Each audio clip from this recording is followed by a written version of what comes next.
Hello, all of you. Now, today we are having the next part of the chapter Relations and Function of class +2. Clear. अब इस part में हम पढ़ेंगे function. तो what is function firstly? Let definition इसकी क्या है? Let A and B are two non empty sets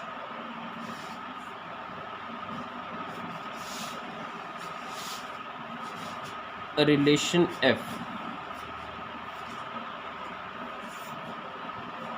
from a to b is a function if first condition क्या है? ये फंक्शन है दैट f हमारे पास कोई रिलेशन है तो उसे हम फंक्शन कब बोलेंगे? क्लियर। तो फंक्शन कब होगा? अगर ये दो कंडीशन सेटिस्फाई करेगा। तो फर्स्ट क्या है? For all a belongs to a there exist b belongs to b such that a b belongs to f। Clear. मतलब ये फंक्शन है हमारे पास, रिलेशन है कोई a से b तक। मीन्स a का हर एक एलिमेंट के लिए कोई ना कोई b में से एलिमेंट होना चाहिए ताकि ये ऑर्डर्ड पेयर जो f में हो। क्लियर। तो सेकंड कंडीशन क्या है? If A B belongs to f and A C belongs to f, तो this implies b must be equal to c। मतलब क्या है कि अगर a के कॉरस्पॉन्डिंग b सेट में एक एलिमेंट b है और c भी है, मीन्स ये जो a है ये कहाँ से आ रहा है? फर्स्ट सेट में से। इसके कॉरस्पॉन्डिंग b और c दो एलिमेंट्स अगर मिल रहे हैं तो वो दोनों एलिमेंट्स इक्वल होनी चाहिए b के। इसे हम ऐसे बोल सकते हैं, देखो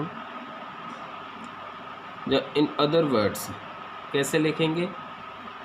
a and b are two non-empty sets, then a function f from the set a to b, f function from a to b is a rule। ये क्या होता है? is a rule which associates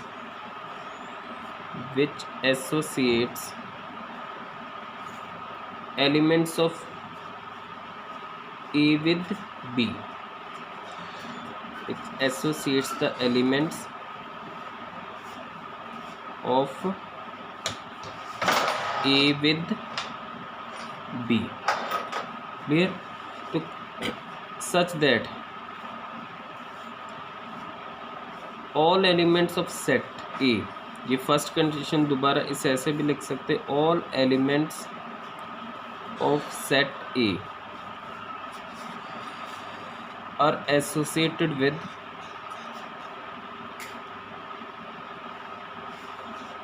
elements in set b,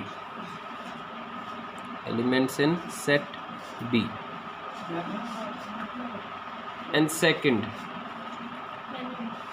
an element of set a must be associated with unique element in set b। an element in set a must be associated with unique element in set b। ठीक है। तो ये एक हिसाब की mapping है। ये set ए है हमारे पास, ये क्या है? b। अब फंक्शन f जो है वो क्या करेगा? It will associate element of set a with set b। Suppose इधर हमारे पास एलिमेंट है 1 2 3 and 4, and in this side a b c d e f let it be. Clear. अब पहली कंडीशन क्या है? All the elements of set A are associated with elements of set B. कि A के हर एक element B के set के एलिमेंट के साथ एसोसिएट होने चाहिए। ये फर्स्ट कंडीशन है। क्लियर? जैसे इधर suppose 1 is associated with B, it means 1A जो है दैट बिलोंग्स टू F, ठीक है। 2 is associated with B, belongs to F. 3 is associated with D, this also belongs to F. 4 is associated with C, that also belongs to F. Clear? मतलब A set में से कोई भी element ऐसा नहीं होना चाहिए जो B सेट के एलिमेंट के साथ ना एसोसिएट हो, तो ये क्या होगा? फंक्शन होगा। और सेकंड कंडीशन क्या है हमारे पास? An element in set must be associated with unique element, मतलब हर एक ए के एलिमेंट की एक ही एलिमेंट के साथ एसोसिएट होना चाहिए, ये नहीं कि 1A के साथ भी एसोसिएटेड और 1C के साथ भी है। क्लियर? तो ये कंडीशन दो, तो इस अगर कोई रिलेशन ये कंडीशन सेटिस्फाई करती है तो then we will call that relation is a function. और अगर A और B ये दोनों जो हैं, if A and B a real subset of real numbers, अगर रियल नंबर्स के सबसेट है तो then F from A to B is called real valued function. ये क्या होता है? Real valued function. क्लियर? अब ये जो सेट है A, that is known as domain of F, that is domain of F, and B is what? Codomain. B होगी हमारे पास कोडोमेन ऑफ F। अब जो एलिमेंट B के वो वाले एलिमेंट्स जो A के एलिमेंट्स के साथ एसोसिएट है उनका सेट, ठीक है। Set of elements of B which are associated with elements of A is called range of F function है, ठीक है। जैसे इधर अगर इसी फंक्शन की बात करते हैं तो डोमेन ऑफ F, डोमेन क्या हो जाएगा? 1 2 3 4, ठीक है, ये सारा set.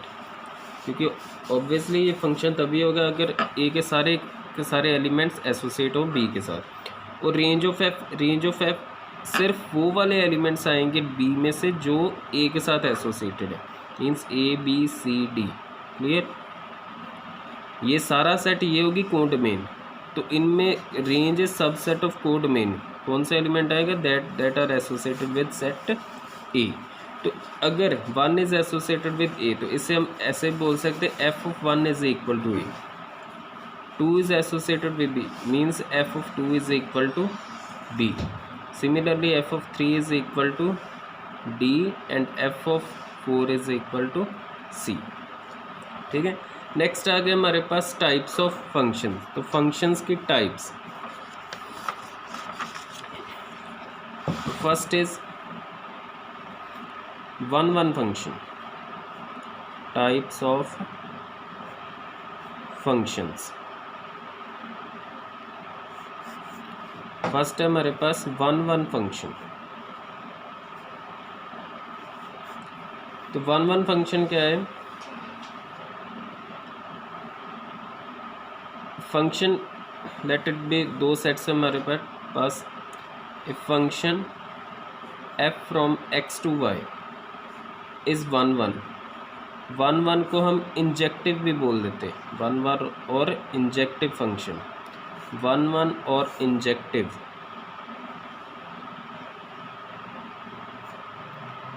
If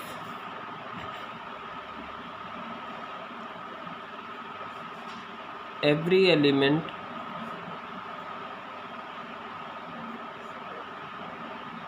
of X have unique or distinct image in Y, that is if x1 F of x1 is equal to F of x2, तो implies x1 must be equal to x2, ठीक है, for all x1 x2 belongs to x। इसका मतलब क्या है, देखो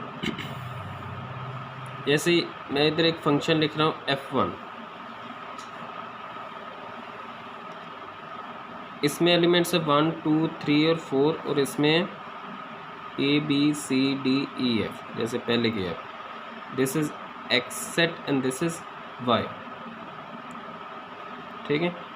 तो क्या है कि हर एक एलिमेंट की एक यूनिक इमेज होनी चाहिए। इससे बोलते हैं जैसे suppose 1 is associated with a, means f1 of a, f1 of 1 it is equal to a।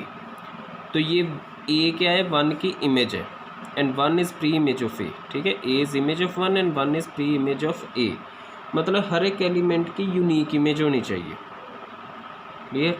2 की एक होनी चाहिए। तो अगर ये 1 1 नहीं है तो दैट, अगर 1 1 नहीं है तो क्या होगा, then it will be many 1। तो मैनी 1 क्या है, इसमें क्या होगा, जैसे f2 फंक्शन है, इसमें x के एक एलिमेंट की एक से ज़्यादा इमेजेस हो सकती हैं, क्लियर।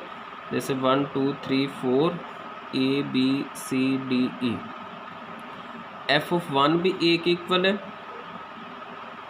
और f ऑफ 2 भी अगर a के इक्वल है, मीन्स x के दो एलिमेंट्स की कितनी इमेज होगी, सेम इमेज होगी, तो then it is known as many 1, ठीक है। अगर हर एक एलिमेंट की एक ही इमेज है तो दैट इज़ 1 1, अगर हर किसी दो एलिमेंट्स की या दो से ज़्यादा एलिमेंट्स की सेम इमेज है तो that means that is many 1 function, clear. अब नेक्स्ट आ गया हमारे पास onto. Onto means, इसे हम बोल लेते हैं बाइजेक्टिव, सब्जेक्टिव, ठीक है। 1 1 means injective and on to means surjective, not subjective, it's surjective। तो ये क्या होगा, सपोज हमारे पास फंक्शन है एक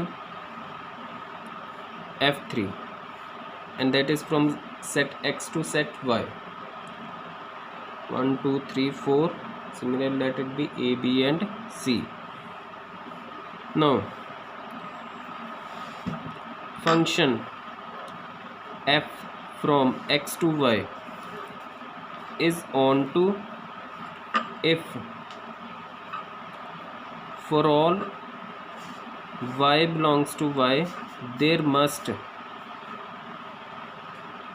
exist x belongs to x such that f of x is equal to y, ठीक है।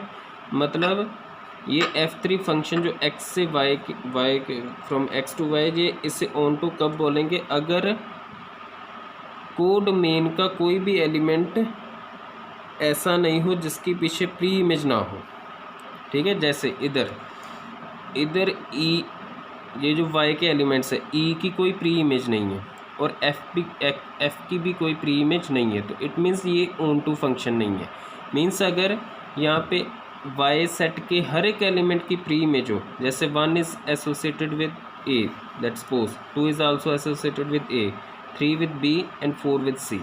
अब y में से कोई भी एलिमेंट नहीं बच रहा जिसकी प्री इमेज नहीं है।